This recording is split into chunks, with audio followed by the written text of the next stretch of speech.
미국 현지 사람들이 한국 거를 구하기 위해서 밤을 지샌다고 하는데요. 무슨 일인지 바로 사연 들어보시죠. 시청 전 구독은 아니더라도 좋아요 한 번씩 눌러주시면 정말 큰 힘이 됩니다. 내 어린 시절 기억 중에서 가장 선명한 건 병원 냄새였습니다. 소독약 냄새, 하얀 벽, 차갑게 느껴지는 진료실 의자. 5살 때부터 피부과는 거의 집처럼 드나들었거든요. 엄마가 내 손을 꼭 잡고 복도를 걸어갈 때마다 나는 울음을 참느라 입술을 깨물곤 했어요. 처음 피부과를 찾아간 건 유치원 다닐 무렵이었습니다. 그날도 별일 아니었어요. 그냥 엄마가 아침에 내 얼굴에 로션을 발라줬을 뿐인데 1시간도 안 돼서 볼과 이마가 붉게 부풀어 올랐죠. 선생님이 깜짝 놀라서 엄마한테 전화를 했고 엄마는 직장에서 급히 달려왔습니다. 그때 의사 선생님이 했던 말이 아직도 귓가에 맴돌아요. 민감성 피부 수준이 아닙니다. 극단적인 접촉성 피부염이라고 봐야 해요. 무슨 뜻인지도 잘 몰랐지만 엄마 얼굴이 하얗게 질리는 걸 보면서 뭔가 심각하다는 건 알았습니다. 그 이후로 우리 집 화장대에는 화장품 대신 약만 가득했어요. 스테로이드 연고, 진정 크림, 보습제. 하지만 그마저도 내 피부에는 독이었죠. 초등학교 2학년 때 일은 지금도 생각하면 가슴이 아파요. 학교에서 학예회 발표 사진을 찍는 날이었거든요. 친구들은 며칠 전부터 신나서 어떤 옷을 입을지, 어떤 머리를 할지 떠들어댔습니다. 엄마도 나를 예쁘게 만들어주고 싶었나 봐요. 그날 아침 몰래 내 얼굴에 아주 얇게 파우더를 발라줬어요. 소피아야, 오늘만큼은 다른 애들처럼 예뻐 보이면 좋겠어서 엄마 목소리가 떨렸던 게 기억나요? 나도 거울 속 내 모습이 좀 달라 보여서 살짝 설렜습니다. 하지만 학교에 도착하고 1시간쯤 지났을 때 얼굴이 따끔거리기 시작했어요. 화장실 거울을 봤을 때 내 얼굴은 얼룩덜룩한 붉은 반점으로 가득했죠. 친구들이 소피아 얼굴 왜 그래? 하고 수군대는 소리가 들렸어요. 결국 사진은 교실 맨 뒷줄 구석에 서서 찍었습니다. 앨범이 나왔을 때 내 얼굴은 작게 흐릿하게 나왔고 나는 그 앨범을 한 번도 다시 펼쳐보지 않았어요. 그날 집에 와서 엄마 앞에서 울었습니다. 엄마는 내 손을 잡고 계속 미안하다고 말했어요. 미안해, 소피아. 네가 예쁜 나이인데 엄마가 이것밖에 못해줘서 그 순간 나는 결심했습니다. 앞으로는 화장 같은 거 신경 쓰지 않고 살겠다고요. 어차피 내 피부는 다른 애들처럼 될 수 없으니까요. 그때부터 화장품은 내게 위험물이나 다름없었어요. 10대 후반이 되면서 친구들은 화장품 브랜드 이름을 달달 외웠습니다. 누가 어떤 립스틱을 샀는지, 어떤 파운데이션이 좋은지 수다를 떨었죠. 나는 그 대화에 끼지 못했어요. 아니, 끼고 싶지도 않았습니다. 내 머릿속에는 한 가지 생각만 박혀 있었거든요. 이 브랜드가 뭐든 이름이 뭐든 결국 다 내 피부를 공격하는 화학 물질일 뿐이라고요. 그런데 18살 여름 작은 변화가 있었습니다. 동네 뷰티 서플라이 샵에서 아르바이트를 시작했거든요.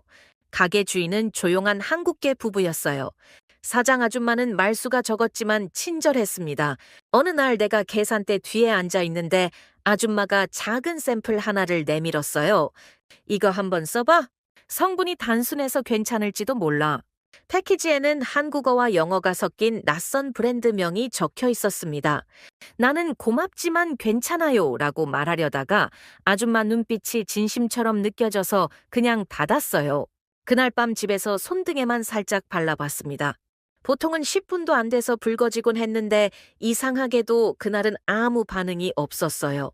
하지만 나는 그걸 대수롭지 않게 여겼습니다. 그냥 우연이라고 생각했죠. 내 피부가 그날따라 컨디션이 좋았거나 제품이 워낙 소량이어서 반응이 안 나온 거라고요. 그 샘플은 서랍 한 구석에 처박혔고 나는 다시 일상으로 돌아갔습니다.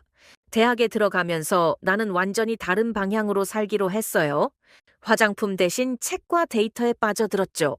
사람들이 겉모습을 꾸밀 때 나는 숫자와 분석에 집중했습니다. 스스로를 이렇게 정의했어요. 쓸데없이 예민한 피부를 가졌지만 그 대신 이성적이고 냉철한 사람이라고요. 졸업 후에는 자연스럽게 데이터 분석 쪽으로 진로를 잡았습니다. 특히 이커머스 회사에서 고객 리뷰와 불만을 분석하는 일을 맡게 됐어요. 아이러니하게도 내가 가장 싫어하는 화장품 카테고리를 담당하게 됐죠. 하지만 오히려 그게 잘 맞았습니다. 나는 화장품을 쓰지 못하지만 고객들이 왜 불만을 느끼는지는 누구보다 잘 이해했거든요. 20대 중반 이후부터 매년 블랙 프라이데이 시즌이 되면 주변 사람들은 난리가 났습니다. 어떤 화장품 세트를 살지, 어떤 할인이 좋은지 떠들어댔죠. 나에게 블랙 프라이데이는 그냥 남의 잔치였어요. 아니, 오히려 냉소적으로 바라보게 됐습니다. 사람들이 불필요하게 소비에 열광하는 날이라고 생각했죠. 그렇게 시간이 흘러 저는 34살이 됐습니다. 뉴저지에서 대형 온라인 리테일 기업의 뷰티 카테고리 데이터 분석가로 일하게 됐어요. 직급도 올라가고 책임도 무거워졌죠. 블랙 프라이데이 시즌이 다가오면 밤샘 회의가 일상이었습니다. 세일 전략을 설계하고 어떤 브랜드를 밀지 결정하고 예상 매출을 계산했어요. 회의실에서 동료들이 신상 팔레트나 립 세트 이야기로 떠들 때면 나는 속으로 조용히 되뇌곤 했습니다. 나는 아직도 메이크업을 한 번도 제대로 해본 적이 없다고요. 어느 날 동료 한 명이 농담처럼 말했어요. 소피아, 너도 불프 때 한번 풀 메이크업 해봐. 인생 바뀐다니까? 나는 그냥 웃어 넘겼습니다. 그 친구는 몰라요. 내가 얼마나 많은 시도 끝에 포기했는지, 거울 앞에서 얼마나 많이 울었는지. 화장품이 나에게는 단순한 예쁨의 도구가 아니라 두려움 그 자체라는 걸요. 내 업무는 브랜드별 매출 추이를 분석하고 반품률을 계산하고 고객 리뷰에서 감성 키워드를 추출하는 일이었습니다. 숫자와 그래프 속에서 패턴을 찾아내는 게 내가 가장 잘하는 일이었죠. 블랙 프라이데이를 한 달 앞둔 어느 날, 나는 지난 3년간의 뷰티 카테고리 데이터를 다시 정리하고 있었어요. 모니터 화면에는 수백 개의 브랜드명과 숫자들이 나열돼 있었습니다. 매출액, 판매량, 반품률, 평균 평점, 리뷰 개수. 나는 습관적으로 반품률 컬럼을 내림차순으로 정렬했어요. 반품률이 낮다는 건 고객 만족도가 높다는 뜻이니까요. 그런데 이상한 패턴이 눈에 들어왔습니다. 상위 10개 브랜드 중에서 7개가 한국 스킨케어 라인이었어요. 처음엔 데이터 오류인가 싶어서 다시 확인했습니다. 하지만 틀림없었죠. 특히 민감성 피부, 저자극이라는 키워드가 들어간 한국 제품들의 반품률은 카테고리 평균의 절반도 안 됐어요. 나는 고개를 갸우뚱했습니다. 리뷰 텍스트 분석 결과도 비슷했어요. 한국 브랜드 리뷰에는 자극 없음, 진정 민감 피부에도 괜찮음, 피부 장벽 같은 단어들이 유난히 많이 등장했습니다. 다른 브랜드들이 화려함, 커버력, 지속력 같은 단어로 채워진 것과 대조적이었죠. 나는 잠시 손을 멈추고 화면을 응시했어요. 그러다 고개를 저었습니다. 샘플 편향일 수도 있다고 생각했어요. 한국 제품을 사는 사람들이 원래 피부가 예민해서 신중하게 구매하니까 만족도가 높은 거라고요. 아니면 그냥 유행이라서 좋게 평가하는 거라고요. 나는 일부러 그 데이터를 무시하기로 했습니다. 왜냐하면 알고 싶지 않았거든요. 만약 정말로 한국 화장품이 민감 피부에 좋다면 내가 평생 포기했던 게 사실은 포기할 필요가 없었던 건지도 모른다는 생각이 들까 봐요. 그런 기대를 품었다가 또 실망하고 싶지 않았습니다.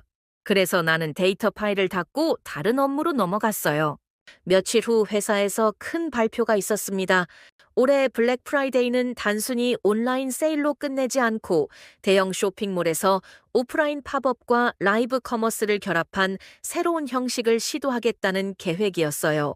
각국 대표 브랜드들이 부스를 설치하고 고객들이 직접 제품을 체험할 수 있도록 만드는 거였죠. 회의실에 모인 팀원들 사이에서 웅성거림이 일었습니다. 누가 현장을 총괄할지, 어떤 브랜드를 배치할지 논의가 이어졌어요. 그때 상사가 내 이름을 불렀습니다. 소피아, 이번 프로젝트 현장 총괄 중 한 명으로 네가 들어가면 좋겠어. 나는 깜짝 놀랐습니다.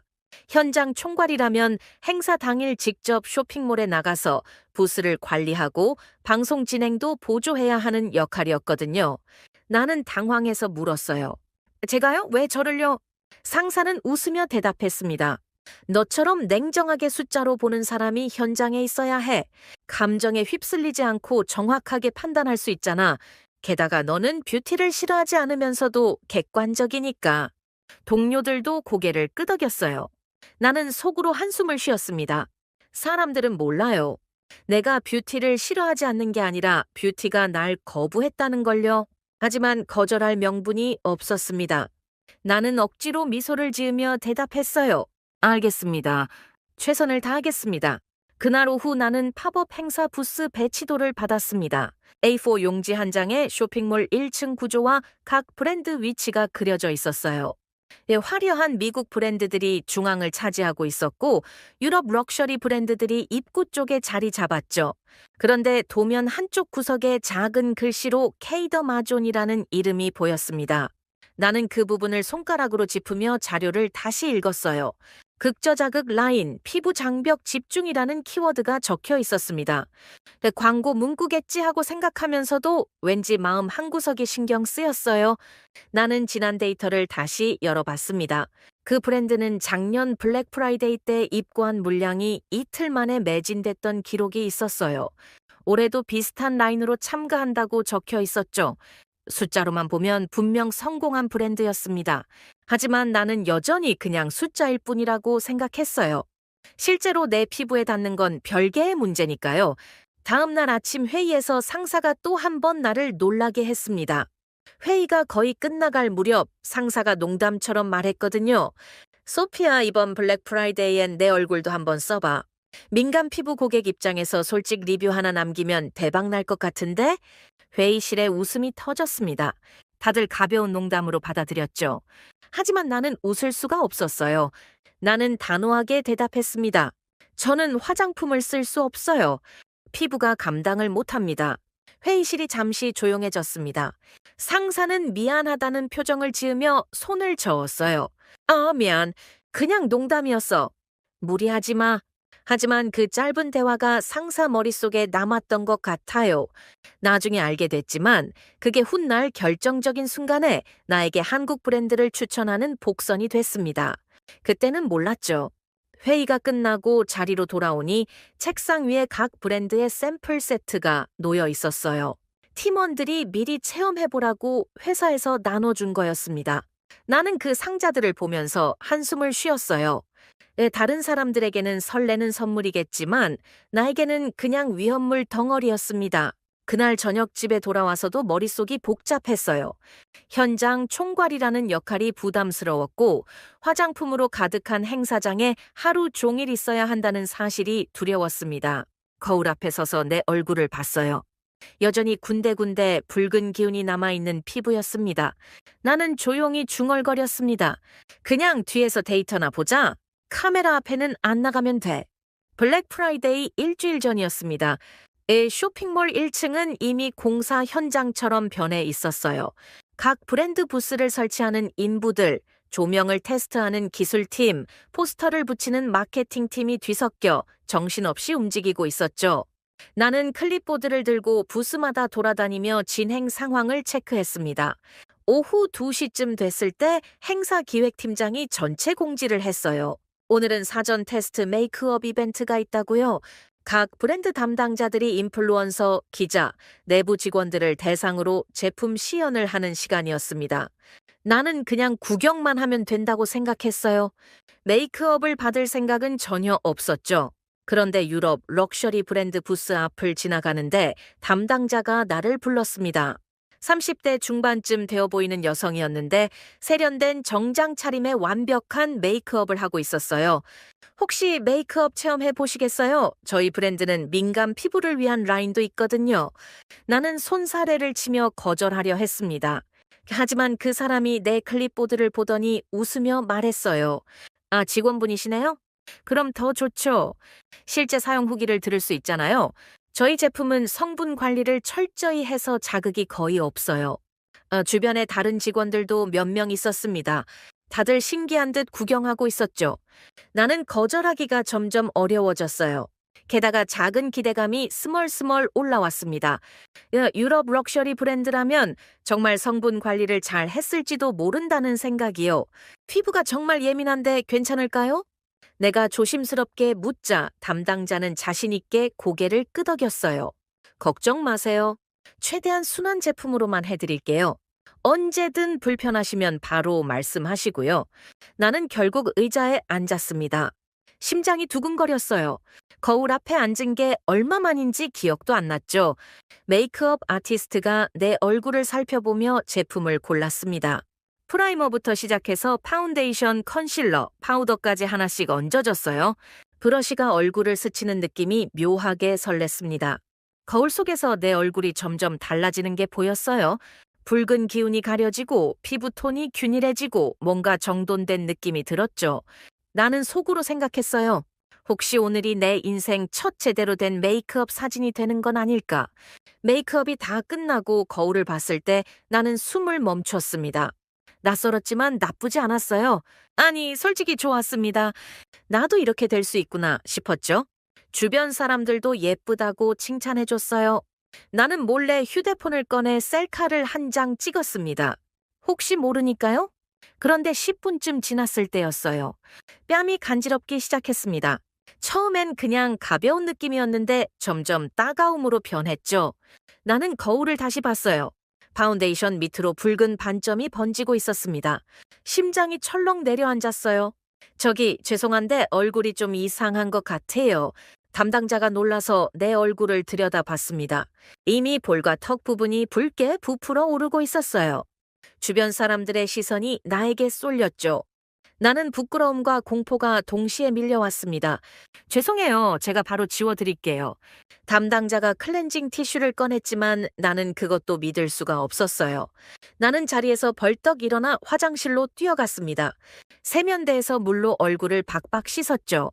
메이크업이 지워지면서 본래 피부가 드러났는데 이미 온통 붉은 자국과 부은 흔적으로 뒤덮여 있었어요. 화장실 거울 앞에서 나는 울음이 터질 것 같았습니다. 하지만 참았어요. 회사 사람들 앞에서 울 수는 없었으니까요. 한참을 물로 얼굴을 식히다가 밖으로 나왔습니다. 동료 한 명이 걱정스러운 얼굴로 다가왔어요. 소피야, 괜찮아? 병원 가봐야 하는 거 아니야? 나는 고개를 저으며 괜찮다고 말했지만 얼굴은 점점 더 붓고 있었습니다. 결국 상사가 조퇴를 시켰고 나는 급히 응급실로 향했어요. 진료실에서 의사는 내 얼굴을 보더니 한숨을 쉬었습니다. 심한 접촉성 피부염이네요. 이 정도면 앞으로 색조 화장품은 절대 쓰면 안 됩니다. 자칫하면 만성염증으로 이어질 수 있어요. 의사 말이 귓가에 울렸습니다. 절대 쓰면 안 된다. 그 단어가 내 머릿속에서 계속 맴돌았어요. 역시 나는 안 되는구나. 평생 한번 제대로 꾸며보는 것도 허락되지 않는 인생이구나. 약을 처방받고 집으로 돌아오는 길에 나는 멍하니 창밖만 바라봤습니다. 다음 날 회사에 출근하니 팀 메신저에 글이 몇 개 올라와 있었어요. 테스트 메이크업 사고라는 단어가 보였습니다. 누군가 어제 있었던 일을 공유한 거였죠. 다행히 나를 비난하는 사람은 없었어요. 오히려 걱정하는 메시지들이었습니다. 하지만 그게 더 마음이 아팠어요. 오후에 상사가 나를 따로 불렀습니다. 사무실 구석 회의실에서 조심스럽게 말했어요. 소피아 행사 당일의 카메라 앞에는 안 나와도 돼. 대신 데이터 모니터링에만 집중해줘. 괜찮지? 겉으로는 배려였지만 나는 알았어요. 이미 나는 이번 프로젝트에서 한 발 물러난 사람이 됐다는 걸요. 메인 진행자 후보에서도 제외됐을 거고 카메라에 얼굴 비칠 일도 없을 거라는 걸요.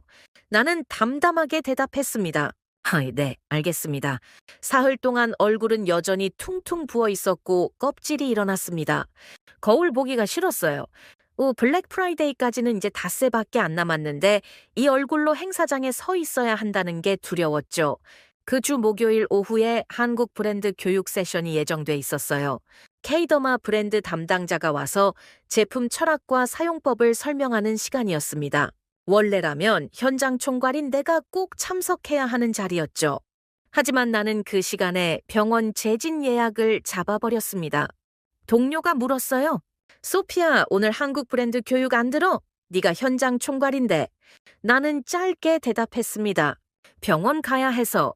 회의록만 나중에 공유해줘. 사실 병원 예약 시간을 조정할 수도 있었어요. 하지만 나는 의도적으로 그 시간을 피했습니다. 다시는 화장품 얘기를 듣고 싶지 않았거든요. 한국 브랜드든 어디 브랜드든 나와는 상관없는 일이라고 생각했어요. 이게 내 첫 번째 커브였습니다. 병원 재진을 마치고 회사로 돌아왔을 때는 이미 오후 4시가 넘어 있었습니다. 한국 브랜드 교육 세션은 끝난 뒤였어요. 책상으로 돌아오니 동료들이 받은 자료 몇 장이 내 책상 위에도 놓여 있었습니다. 나는 그걸 대충 서류 더미 사이에 끼워 넣고 모니터를 켰어요. 1시간쯤 데이터 작업을 하고 있는데 누군가 내 책상 옆에 섰습니다.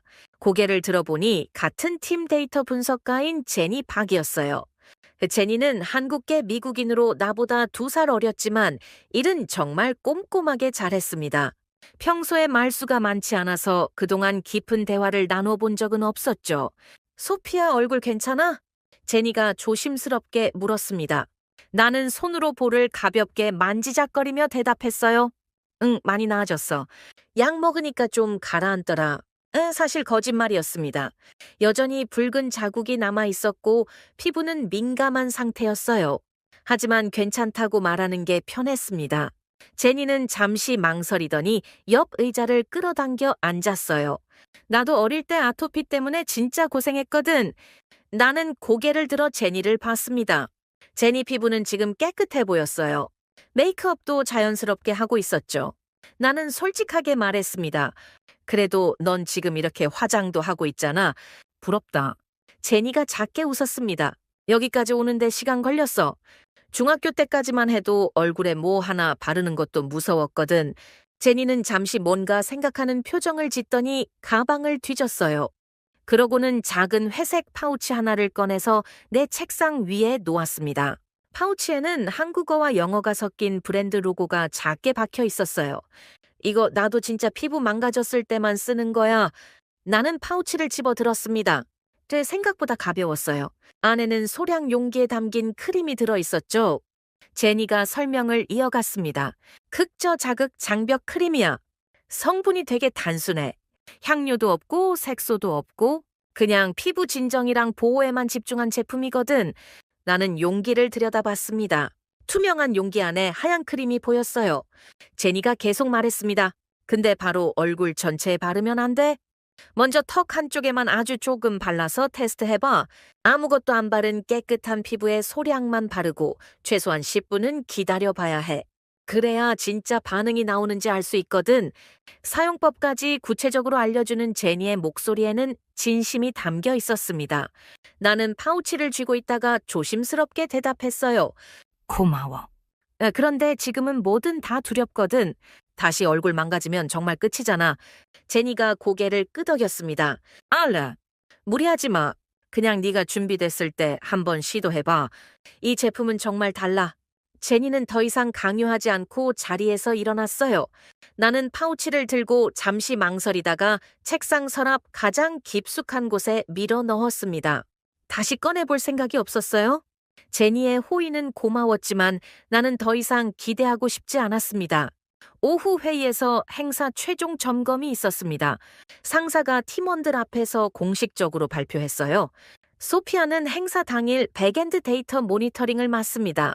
실시간 매출 추이, 재고 현황, 고객 반응을 체크하면서 필요하면 바로 보고해주세요.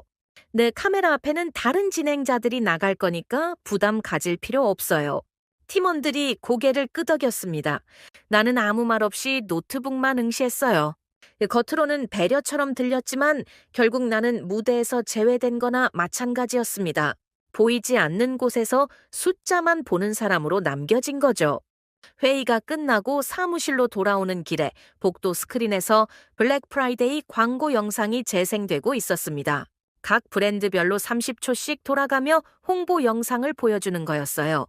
화려한 미국 브랜드, 우아한 유럽 브랜드들이 지나갔고 그 다음 한국 브랜드 영상이 나왔습니다. 영상은 다른 브랜드들과 달리 화려하지 않았어요. 조용한 배경음악과 함께 연구실 장면이 나왔죠. 흰 가운을 입은 연구원들이 현미경을 들여다보고 패치 테스트를 진행하는 모습이었습니다.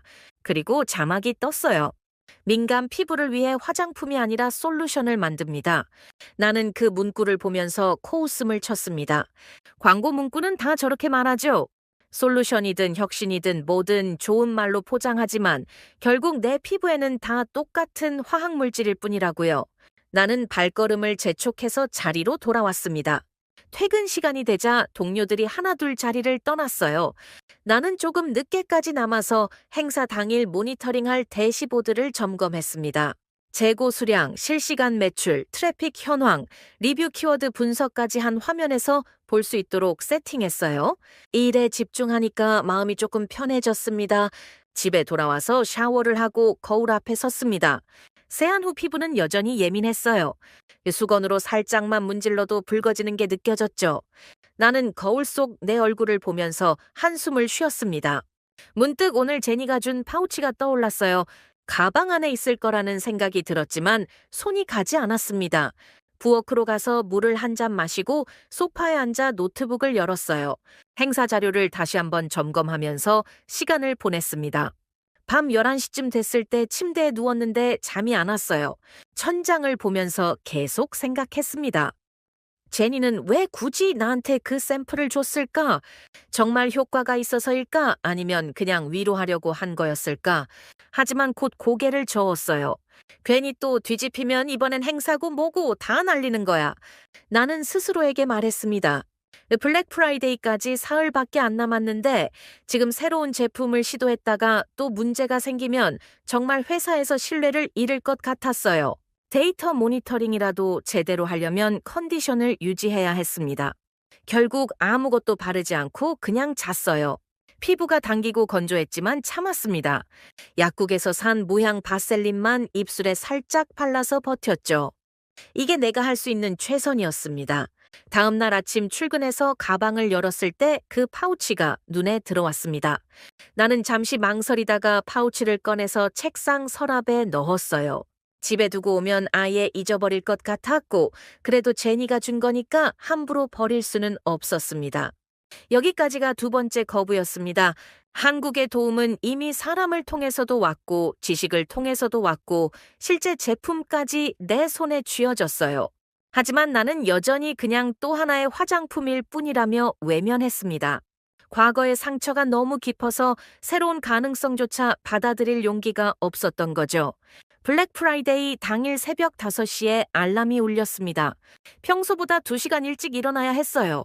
쇼핑몰 개장이 오전 8시인데 직원들은 6시까지 집합이었거든요. 어젯밤 긴장 때문인지 제대로 잠을 못 잤습니다.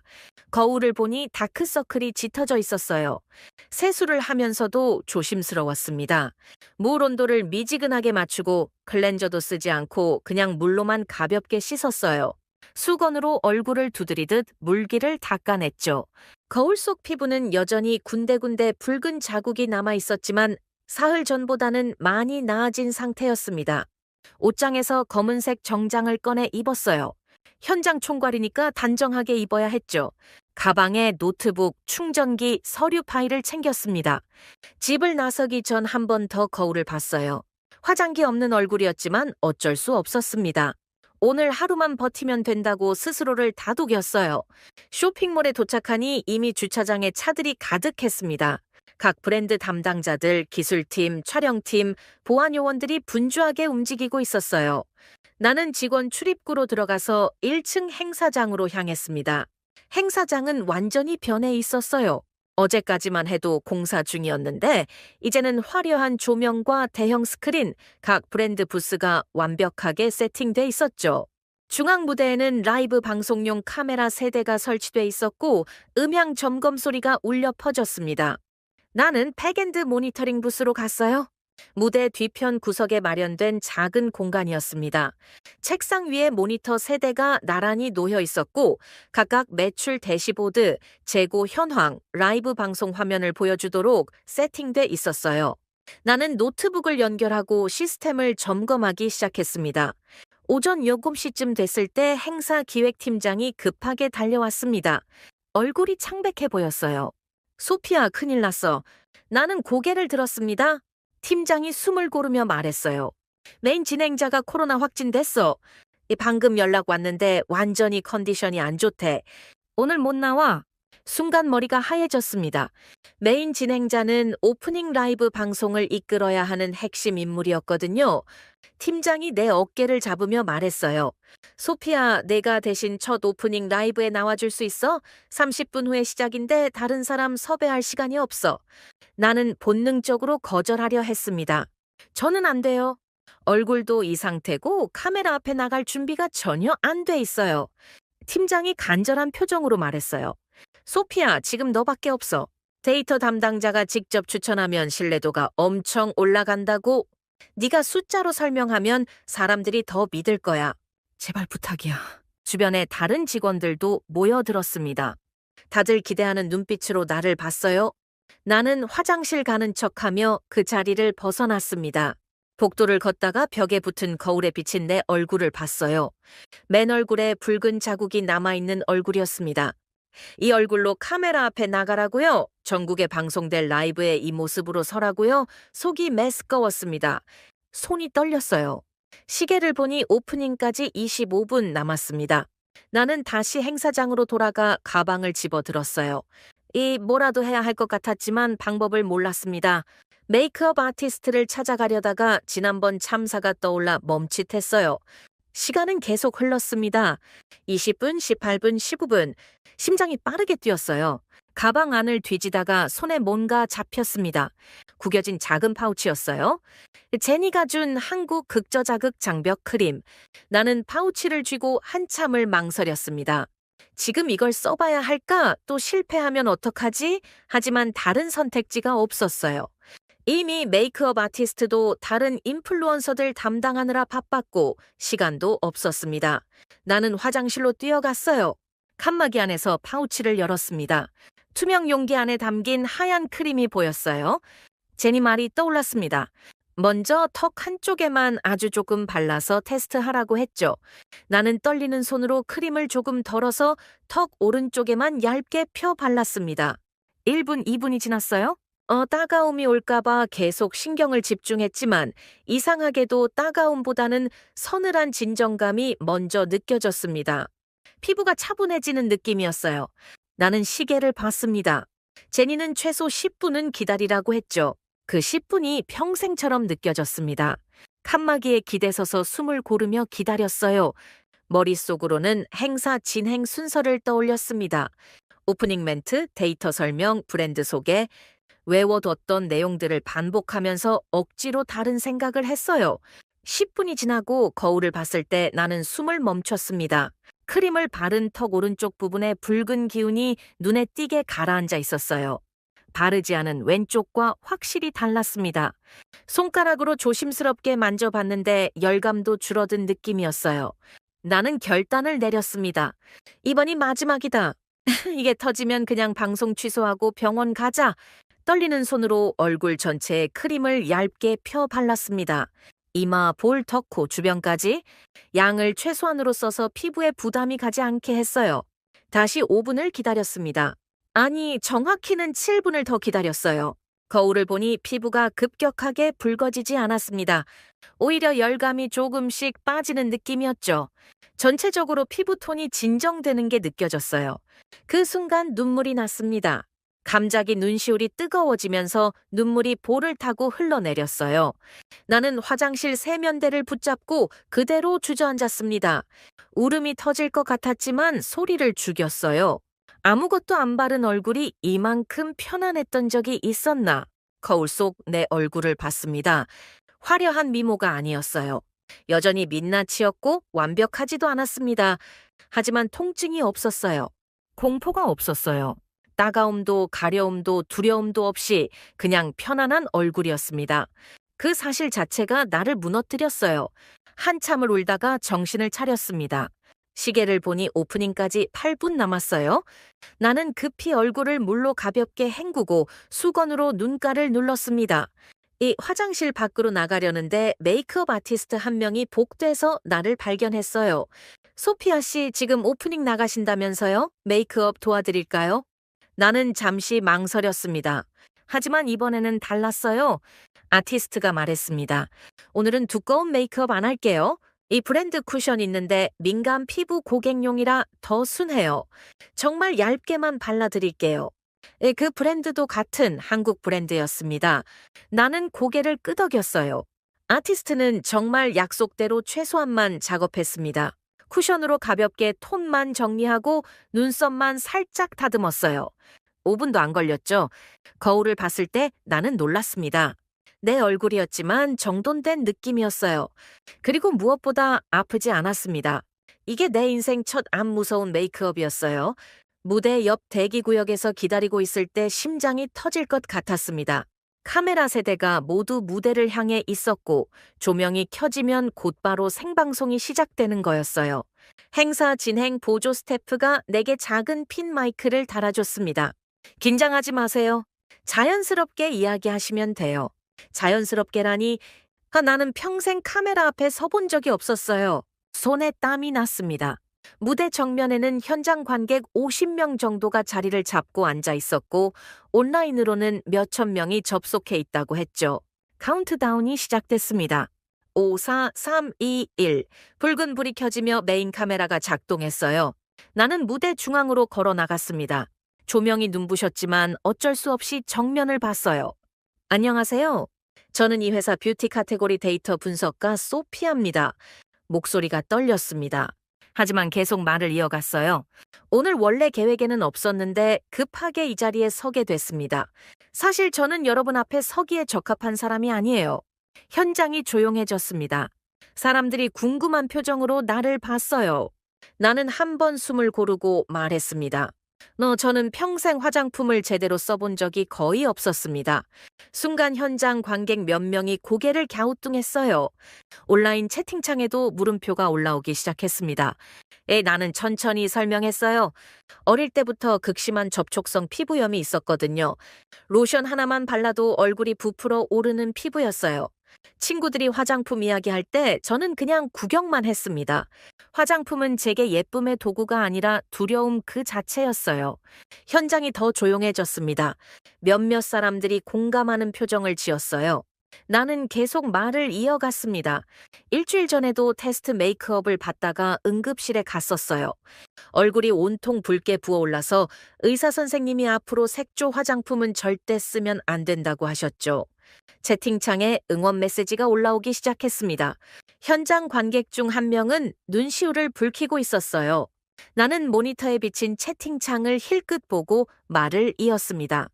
오늘 아침에도 솔직히 이 자리에 서고 싶지 않았어요. 제 얼굴로 카메라 앞에 나오는 게 너무 무서웠거든요. 그때 무대 옆에 세팅돼 있던 한국 브랜드 부스가 눈에 들어왔습니다. 케이더마존이라는 작은 간판이 보였어요. 나는 그쪽을 가리키며 말했습니다. 그런데 오늘 아침 방송 30분 전에 화장실에서 작은 실험을 했어요. 동료가 준 한국 극저자극 라인을 처음 써봤습니다. 사람들의 시선이 내 얼굴로 집중됐어요.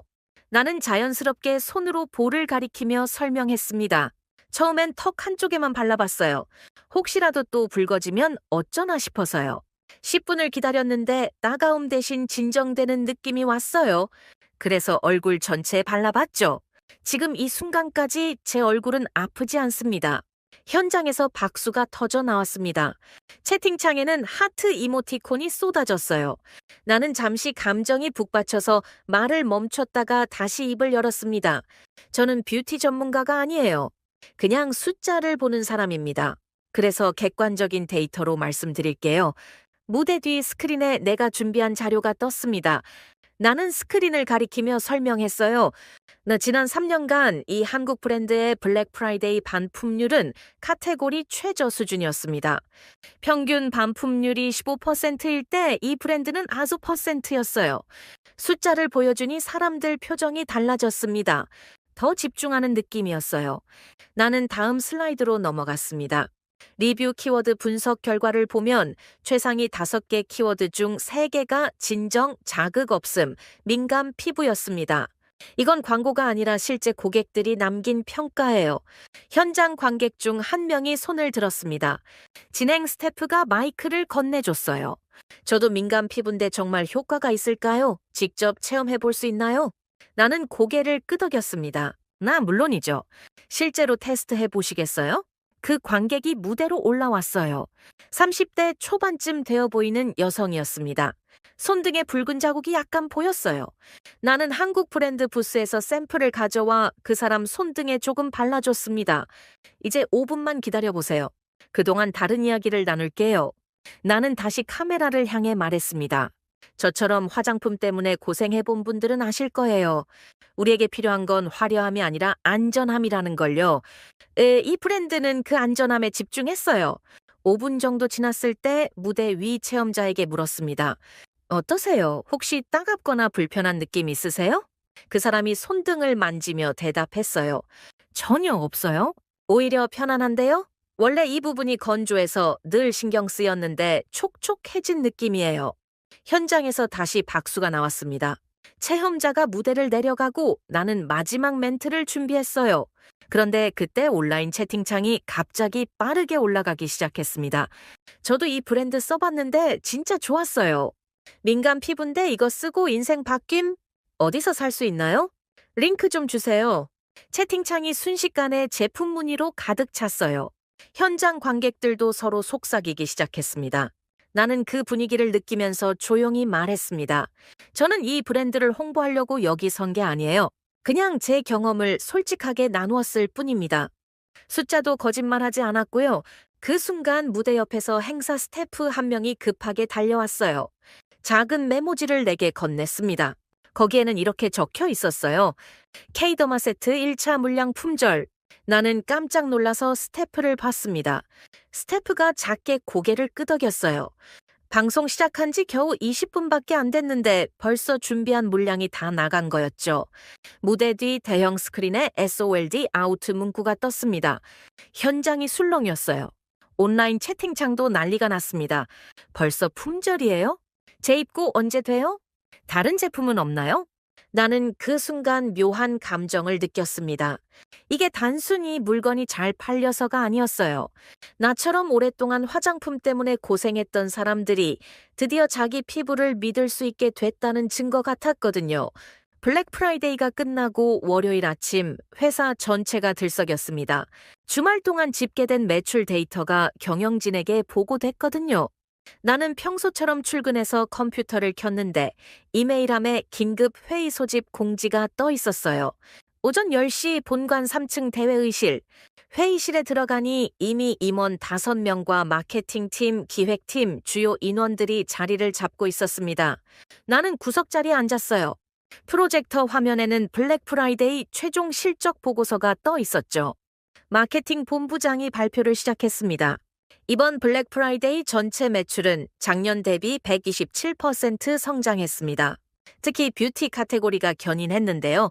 다음 슬라이드로 넘어가자 브랜드별 매출 순위가 나타났어요. 1위는 케이더마였습니다.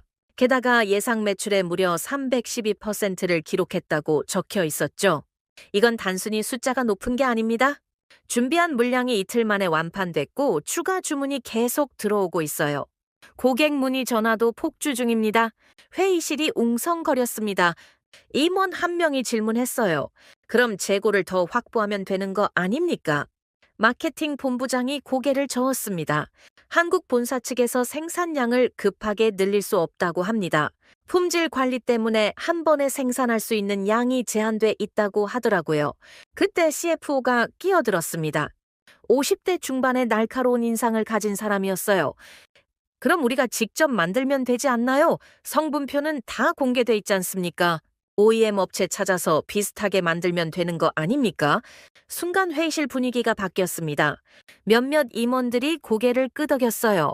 CFO가 말을 이었습니다. 한국에서 OEM 받아서 성분 비슷하게 만들고 우리 자체 브랜드로 팔면 됩니다. 가격은 원래 제품보다 20%만 낮춰도 시장을 장악할 수 있어요. 마케팅 팀장도 거들었습니다. 맞습니다. 광고 문구도 한국 기술을 그대로 담았다고 하면 되죠. 소비자들은 한국 제품이라는 것만으로도 신뢰할 겁니다. 나는 그 말을 듣고 가만히 있을 수가 없었어요. 손을 들었습니다. 저는 반대합니다. 회의실이 조용해졌습니다. CFO가 나를 봤어요. 소피아 데이터 담당자로서 의견이 있으면 말해보세요. 나는 노트북을 열어 자료를 화면에 띄웠습니다. 이 브랜드의 성공은 단순히 성분 때문이 아닙니다.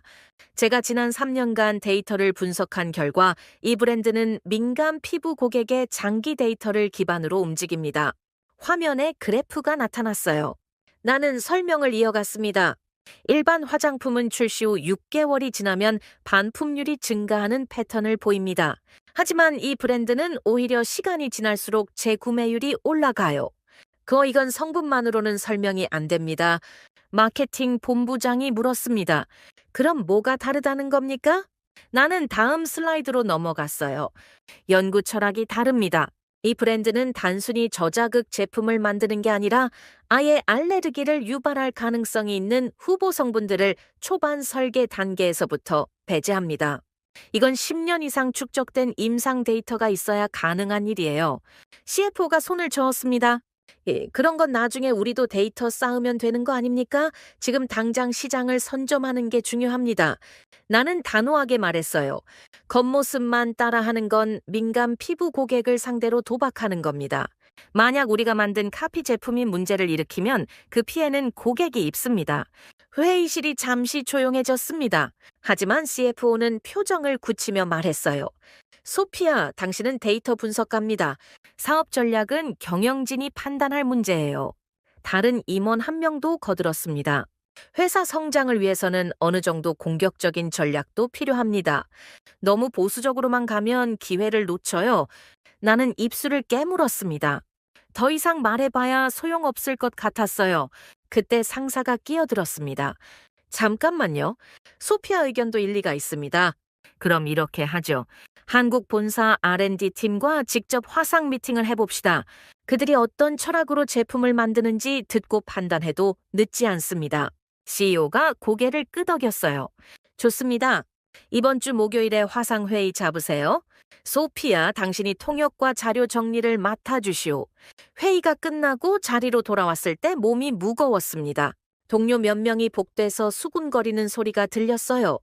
소피아 너무 나간 거 아니야? 임원들 앞에서 저렇게 반대하면 회사 이익보다 윤리를 앞세는 건 좀 순진한 것 같은데 나는 그냥 못 들은 척하고 지나갔습니다. 책상에 앉아서 한국 본사에 이메일을 보냈어요. 화상회의 일정을 요청하는 내용이었죠. 목요일 오후 3시 회의실에 다시 모였습니다. 네, 이번에는 프로젝터 화면에 한국 본사 R&D 연구소가 연결돼 있었어요. 화면 속에는 흰 가운을 입은 연구원 3명이 보였습니다.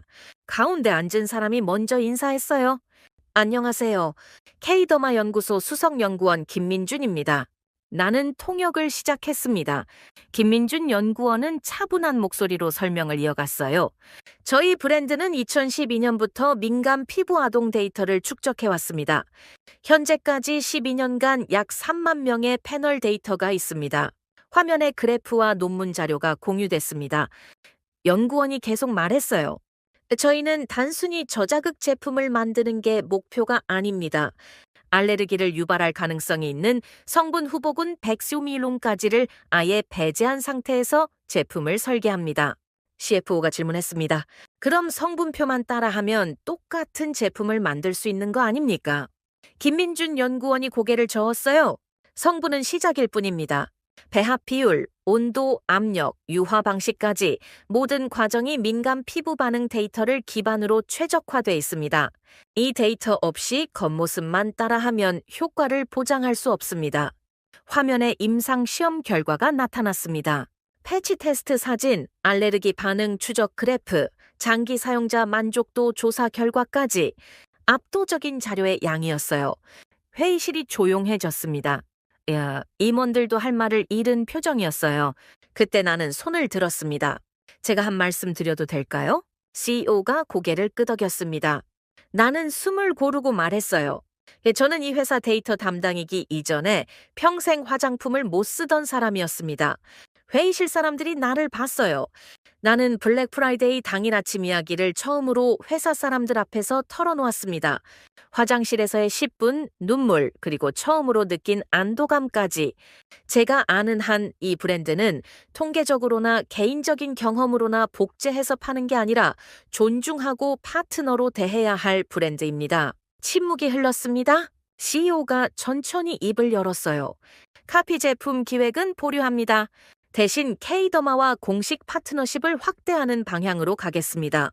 화상회의가 끝나고 일주일 뒤 상사가 내 자리로 찾아왔습니다. 손에 서류 봉투를 들고 있었어요. 소피아 한국 출장 갈 준비되어 있어? 나는 고개를 들었습니다. 상사가 봉투를 내 책상 위에 놓으며 말했어요. 파트너십 확대를 위해 실무 대표단을 보내기로 했어. 네가 첫 번째 방문자로 선정됐어. 서류를 펼쳐보니 항공권과 호텔 예약 확인서, 일정표가 들어 있었습니다. 출발은 2주 후였어요. 상사가 설명을 이어갔습니다. 누구보다 민감 피부 고객 입장을 이해하고 데이터도 잘 알고 있으니까 네가 적임자야. 한국 연구소도 직접 방문하고 제품 기획 과정도 볼 수 있을 거야. 나는 서류를 보면서 실감이 나지 않았어요. 내가 한국에 가다니 평생 화장품을 피해 살았던 내가 이제는 그 화장품을 만드는 나라를 직접 방문하게 된 거였죠. 2주는 순식간에 지나갔습니다. 출국 전날 밤 짐을 싸면서 거울을 봤어요. 요즘은 매일 아침 그 극저 자극 크림을 쓰고 있었습니다. 피부 상태가 이전보다 훨씬 안정적이었어요. 붉은 기운도 많이 사라졌고 건조함도 덜했죠. 인천공항에 도착한 건 한국 시간으로 오후 4시쯤이었습니다. 공항을 나서자 습한 공기가 느껴졌어요. K더마 측에서 보낸 직원이 마중 나와 있었습니다. 30대 초반의 여성이었는데 영어를 유창하게 했어요. 예, 소피아 씨, 반갑습니다. 저는 마케팅팀 이수진입니다. 편하게 수진이라고 부르세요. 차를 타고 서울 시내로 들어가는 동안 창밖 풍경을 봤습니다. 빌딩 숲 사이로 간판들이 빼곡했어요. 한글로 쓰인 가게 이름들이 낯설면서도 신기했죠. 예, 수진 씨가 말했습니다. 오늘은 호텔에서 쉬시고 내일 아침 9시에 연구소로 모시겠습니다. 그 전에 혹시 드럭스토어 들러보고 싶으세요? 나는 고개를 끄덕였어요. 차는 명동 근처 드럭스토어 앞에 섰습니다. 밤 8시가 넘었는데도 불이 환하게 켜져 있었어요. 안으로 들어가니 생각보다 사람이 많았습니다. 학생들, 직장인들, 중년 여성들, 심지어 외국인 관광객들까지 뒤섞여 있었어요. 매장 한쪽 벽면 전체가 K-뷰티 코너였습니다. 수십 개의 브랜드가 빼곡하게 진열돼 있었고 그 중에서도 내가 쓰는 극저 자극 라인이 한 섹션을 차지하고 있었어요. 진열대 앞에 서서 그 제품들을 보니 묘한 감정이 들었습니다. 한 달 전만 해도 나는 화장품을 두려워하는 사람이었어요. 그런데 지금은 이렇게 서울 한복판에서 내 피부를 살려준 제품을 보고 있었죠. 수진 씨가 옆에서 말했습니다. 이 라인이 요즘 정말 인기예요. 특히 블랙 프라이데이 이후로 미국 시장 반응이 너무 좋아서 본사가 생산량 늘리는 걸 고민 중이에요. 다음 날 아침 연구소를 방문했습니다. 서울 외곽에 위치한 5층 건물이었어요. 로비에 들어서자 깨끗한 흰색 인테리어와 함께 연구 성과를 보여주는 패널들이 전시돼 있었습니다. 민감 피부 연구 12년의 역사라는 제목 아래 연도별 성과가 적혀 있었어요. 김민준 수석연구원이 직접 나와서 맞이했습니다. 화상회의에서 봤던 그 사람이었어요. 연구원복을 입고 있었지만 표정은 온화했습니다. 멀리서 오시느라 고생하셨습니다. 네, 오늘 실제 연구 과정을 보여드리겠습니다. 3층 연구실로 올라갔어요. 넓은 공간에 각종 실험 장비들이 가득했습니다. 네, 한쪽에서는 연구원들이 현미경을 들여다보고 있었고 다른 쪽에서는 배합 실험이 진행되고 있었어요. 김 연구원이 설명했습니다. 여기는 원료 안정성을 테스트하는 구역입니다. 모든 원료는 최소 6개월간 안정성 테스트를 거칩니다. 다음 방으로 이동했어요. 그곳에는 패치 테스트를 진행하는 공간이었습니다. 자원자 몇 명이 팔에 작은 패치를 붙이고 있었어요. 김 연구원이 말했습니다. 민감 피부 패널 분들이 직접 참여해서 알레르기 반응을 테스트합니다. 한 제품이 출시되기까지 평균 18개월이 걸려요. 나는 그 말을 듣고 가슴이 뭉클했습니다. 18개월이라니 그동안 얼마나 많은 사람들이 이 작은 크림 하나를 위해 노력했을까요? 김 연구원이 조용히 말했습니다. 사실 저희 연구원들 중에도 본인이나 가족이 민감 피부 때문에 고생한 사람들이 많습니다. 저도 딸아이가 아토피가 심해서 이 일을 시작했거든요. 그는 잠시 멈췄다가 말을 이었어요. 알레르기 때문에 평생 화장품을 못 써본 분들이 자기 얼굴을 다시 좋아하게 되는 걸 보고 싶어서 이 일을 합니다. 나는 그 말에 눈시울이 뜨거워졌습니다. 목이 메어서 제대로 대답할 수가 없었어요. 오후에는 마케팅팀과 미팅이 있었습니다. 회의실에서 앞으로의 협력 방안을 논의했어요. 그때 마케팅 디렉터가 조심스럽게 제안했습니다. 소피아 씨, 혹시 저희 캠페인에 참여해 주실 수 있을까요?